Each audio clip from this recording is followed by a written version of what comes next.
G'day everyone, welcome to my art channel Brushes with Beck. Today is another colour pencil drawing time lapse. For this one I am using the Clairefontaine Pastelmat board. This is a light grey colour, even though it looks quite white in the video, it is light grey. And the pencils that I'm using for this are faber-castell Polychromos and the Derwent Drawing pencils. Now this is a piece that I actually started quite some time ago, and I still haven't finished it, but I have resumed work on this. So I thought it was the right time to share the start of this piece with you guys today. Now I'm drawing an otter here, and the fur is wet. So this is, a lot of what I'm doing for this piece is very new to me. So it's wet fur, and it is very shiny and reflective of all the colours around it. So the green leaves of the trees and the blue of the sky, and there's a lot going on here. So it's been a very challenging piece so far, because not only did I had to map out those segments in the fur, which I found very interesting actually, because due to the nature of otter's fur being sort of waterproof, the top of the fur holds together and seals the water out. So the top of the fur gets wet, but then when they come out of the water it parts, which is these sort of light grey purpley sections, and then you can see the dry fur underneath the base of the fur strands. So that's quite interesting, and that's where you get these streaks from and these patterns on the fur.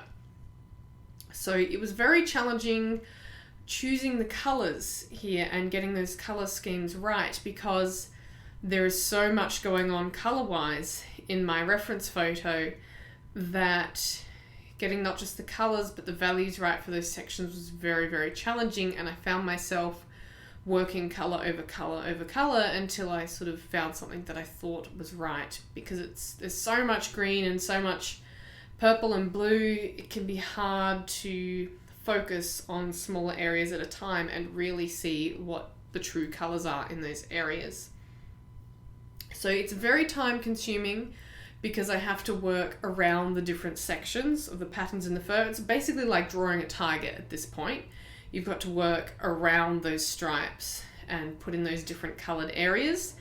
It's essentially the same thing, except it's just different colours, and it's striped for different reasons.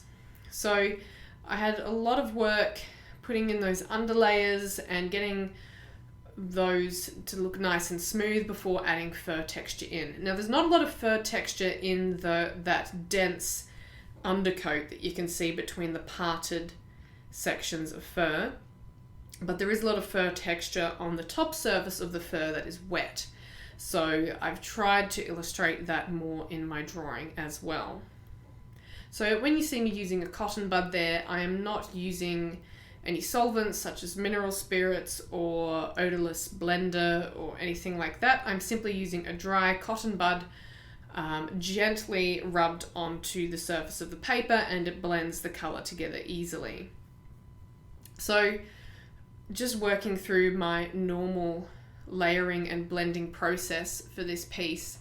At this point I think I got quite sick of the striping, and I got a bit overwhelmed. I thought a good time to put in the eye, help ground the piece a little bit, and help identify my values a little bit more in the piece.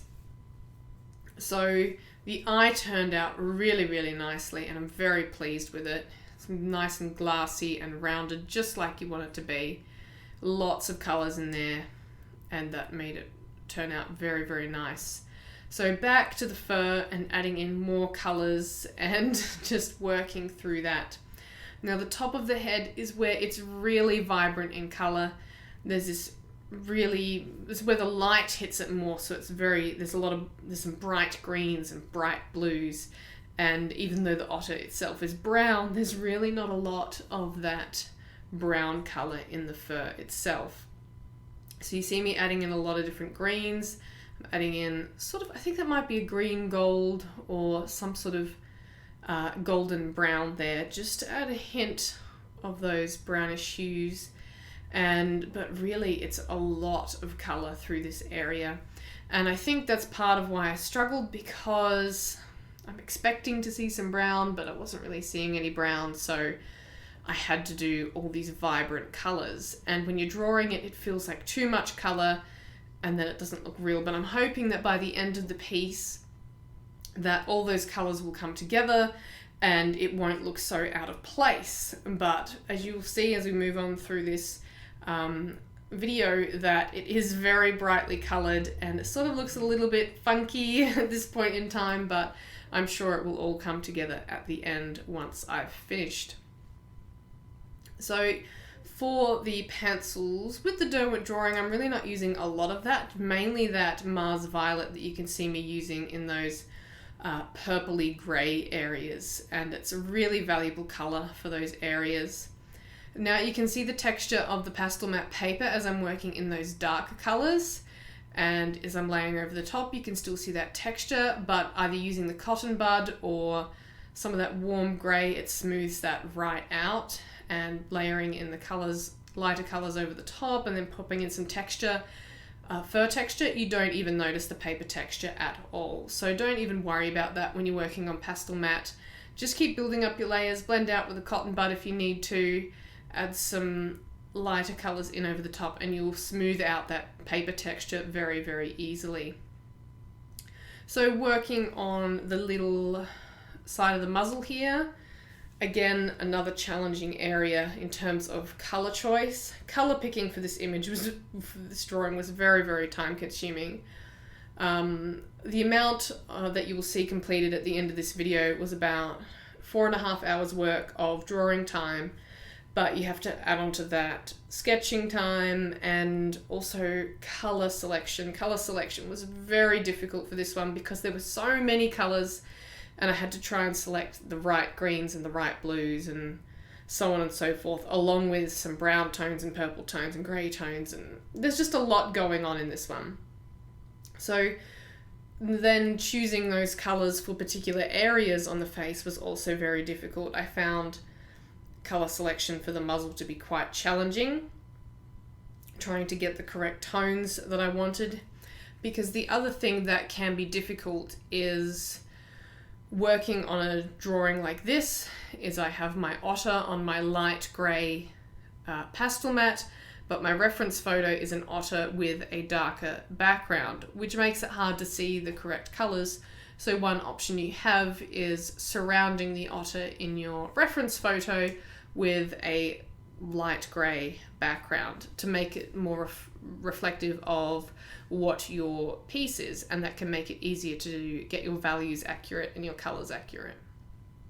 So here is, you can see what I'm referring to when I'm talking about how much colour there is in this piece and how bright the blues are and just how much is going on, because there's just so much reflection of light on that shiny wet fur that it's simply just blocks of colour rather than blocks of bright colours, blues and greens, rather than the brown of an otter's fur. So it was a matter of trying to get those really bright areas but not overdoing it, and getting that fur texture in but making it look shiny and wet, and a whole host of things that I've never really done before.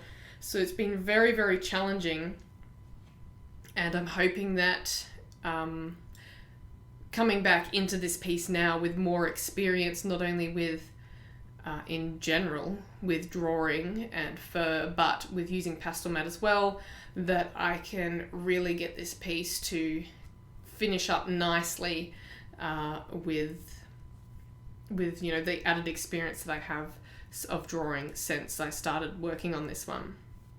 So moving back towards the muzzle, you can see adding in some brown tones, and then I added some earth green over the top, and I feel like I muddled around on here a bunch because I couldn't quite work out what colours I needed, as I mentioned before, and it's sort of just a little bit challenging, and that's why I'm sort of jumping back between places as well. I started on the side of the muzzle, then went up to the bridge of the nose, and then I've come back to the muzzle because I feel like I struggled with knowing exactly what I wanted to do and how I wanted to approach it, and it was sort of just, I had to take a step back from working on a certain area, work on a different area, and move back and forth a bit to try and understand what I was trying to accomplish before moving back to an area.